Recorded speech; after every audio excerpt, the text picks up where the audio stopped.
Kanjeng Nabi di akhir zaman mah kabeh jelema lalumpatan menuju neraka lantaran jelema memberanikan diri hayang mimpin batur puguh diri nage bobolokot ku dosa. Nah jelema di akhir zaman teh anu memberanikan diri hayang jadi pemimpin berarti nyana keur lumpat menuju neraka jahanam. Jelema anu dagang di akhir zaman mah berarti jelema anu siap ka neraka anu dagang deh. Sahabat kaget, jebar ka dagang-dagang atuh. Kaget sahabat jebar ka dagang-dagang bener. Sebab di akhir zaman mah eueuh anu teu riba.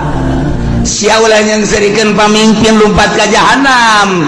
Nu tadi kadua pedagang ge orangana lalumpatan ka jahanam. Nomor katilu cak Kangjeng Nabi di imah bae ge tetep ka jahanam ge.